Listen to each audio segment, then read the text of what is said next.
Alright, what is going on, guys? My name is Leon Master. Welcome back to another Overwatch League news video. And today, guys, we have so much to talk about. We have Shock, we have Boston Uprising, the LA Gladiators, the Guangzhou Charge, Hangzhou Spark with leaks and releases, and London Spitfire talking about coaches, and we also have a leak, a little tease at the end of the video. So as you can already tell, this is going to be a big one. To start it off, though, one of the biggest things, in my opinion, that happened yesterday is the SF Shock has signed Fdgod to be their new main sport coming into next season. Obviously, because Moth has gone to the LA Gladiators, as the leak was right, but previously I talked about. We're going to talk about it in this video as well. Fdgod coming to the SF Shock is absolutely fantastic to watch. I think he's going to do a great job transitioning to this team under Krusty, and just him beside Violet, it sounds so nasty. How aggressive the support duo is going to be beside their tank duo, maybe whatever their DPS lineup is going to be. I think Fdgod is such a great pickup for Shock, a great replacement for Moth as well. And who knows how his shot calling is going to be when he's in game. Maybe it won't be Fdgod, maybe it will, because I think Moth was the shot caller, or at least had a lot of things he said in game. So Fdgod coming to the Shock, I am a big fan of this move. It really sucks to see Paris though really kind of just fall apart after they had a great season, but obviously COVID and the money situations come through. They have to release almost everyone, try and get as much money as they can from releasing these players, you know, Sparkle, all of them now on the Dallas field. Fdgod going to the Shock, still a great move. I bet Paris Eternal got a lot of money, at least from selling these players, and hopefully they signed at least a pretty good team that they can work with, especially if we're looking at that lobby that had a leak by Fact Fiction on accident. Their team could be somewhat decent, but it won't be as good as their season was of Season 3 with the Paris Eternal. But all around, I'm so excited to see how this works out with the Shock. Hopefully they make a few more signings in their DPS area, and their team is going to look nasty once again next season, even with some additions no one expected. Now to talk about the Boston Uprising, and this is something almost everyone has expected at this point, and if you have not seen, IM37 has been promoted to the Boston Uprising, and may I say I'm so happy for the guy that, you know, he went to the Overwatch League, or should I say Open Division Contenders, then the Overwatch League on Toronto Defiant.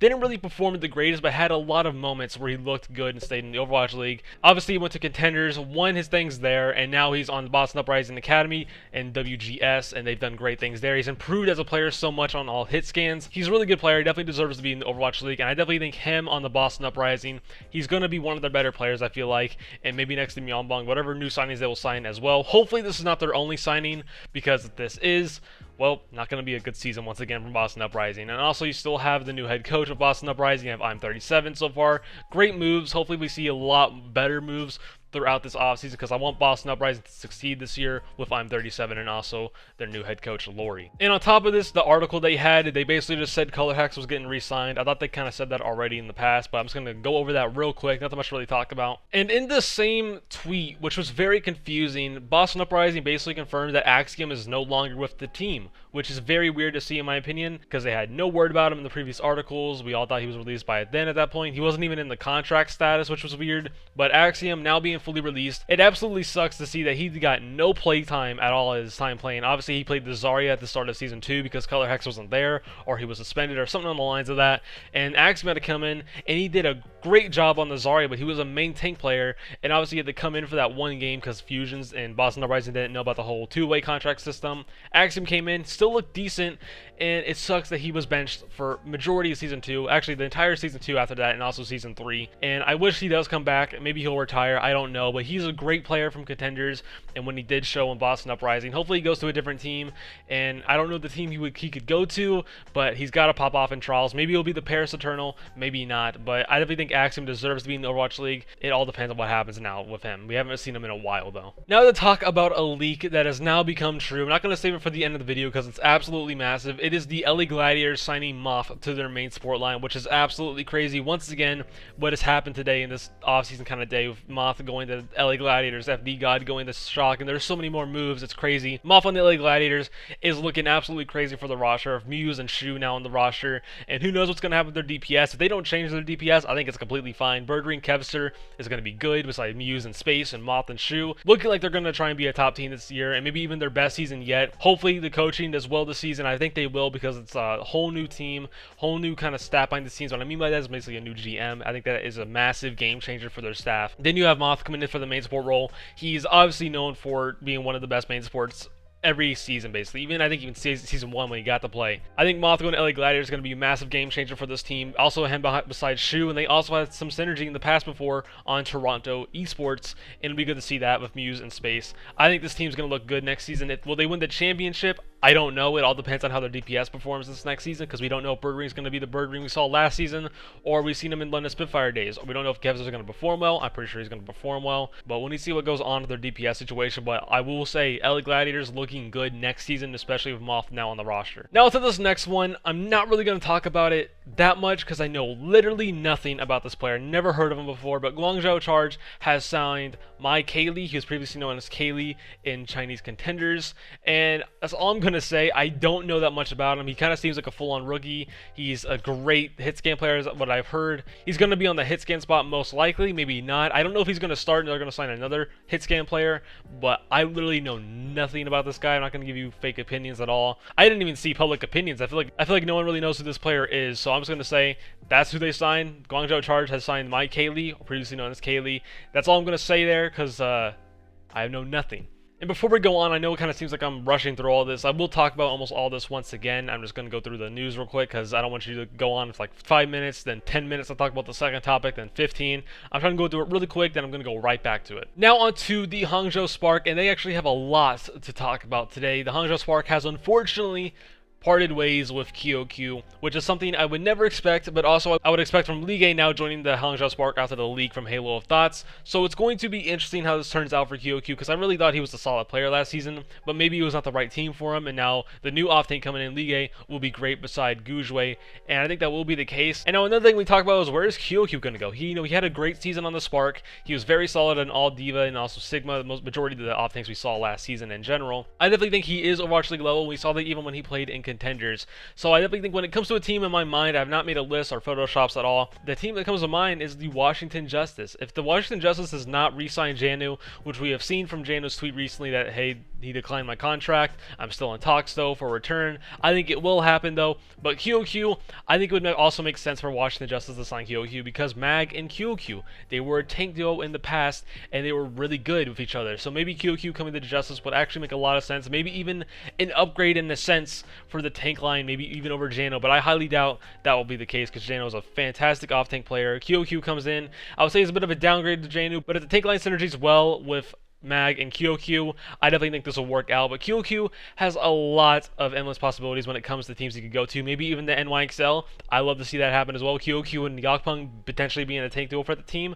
I think it has some potential, but we need to see where that goes on later because we don't know if QOQ is going to stay in the Overwatch League or not. I think he will, but there's a lot of teams QOQ could go to. Now on to the next thing with the Hangzhou Spark, because I've not seen Halo of Thoughts has leaked that Siyu is coming back to the Overwatch League and playing DPS for the Hangzhou Spark, which is absolutely fantastic here. He's coming back to the Overwatch League. I'm very excited for him if this is the case and if this is true, but Halo's been right majority of the time this season so far, only really been wrong for the Florida Mayhem leaks. So Siyu coming to the Hangzhou Spark, it's great seeing him come back to the Overwatch League, but if I'm going to break it to you guys, I don't see him getting playtime. We haven't seen him play in a while, and when we have seen him kind of recently, I think he did play a decent amount in Season 3. It was alright, but majority Stitch kind of played a lot in Season 3 as well when it came to Vancouver Titans.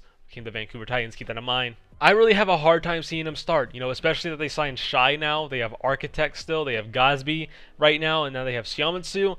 Unless he's improved a lot throughout the offseason of Season 3 as well, I think there is a chance, but Shy has been one of the better hit scan players in Contenders, and now he's going to come to the Hangzhou Spark, being fully promoted. Architect, obviously known as a great flex DPS. Will Siyu have some moments over flex DPS with Architect? I highly doubt it. Maybe there will be a meta where Siyu is better than Gosby at some points, or maybe even Shy. But I really have a hard time seeing Siyu start right now. But then again, if Zarya ever becomes meta like we did see in playoffs with Hog and Zarya, like Washington Justice did, then I think this is a fantastic signing from the Spark with Siyu playing Zarya mainly, if that will be the case. But Siyu coming back to the Overwatch League is going to be great to see. Now on to the London Spitfire. Nothing much really huge to talk about, but it's also saying a lot as well. As the London Spitfire has signed Reprise and Commander to be their new coaches for this team. I think these are some great coaches for the London Spitfire, especially if they are going to promote British Hurricane, which I think is the case at this point. Maybe some additional signings on the side that need to fill up some roles like Spark are with the hit scan area. So I definitely think these two coaches are going to do great. Reprise has been one of my favorite coaches throughout Contenders in his time on the LA Valiant. Been a great coach. Also Commander. If you just go on his Wikipedia page and just hit his name, you're going to see yellow all over the place, which means he has won multiple seasons of Contenders on the British Hurricane. He has been doing a good job. Good for him to be an assistant coach. I really wish they promoted Fisher, but maybe they will at some point to be an assistant coach. Reprise has been a great coach in general for his time being in Overwatch. Commander's obviously proven that he is a great assistant coach for the British Hurricane, and now he's going to be assistant coach for the London Spitfire. Now onto a little tease for you guys if you did not see it, but it's kind of expected at this point, is that Sean Collins has said, source, the Dallas Fuel plan to announce the final roster signing before the 2021 season on Saturday, a DPS player. Most likely a hit scan player. Also, Hastro kind of teased that he has all the pieces now that he wants for next season with like a Thanos meme.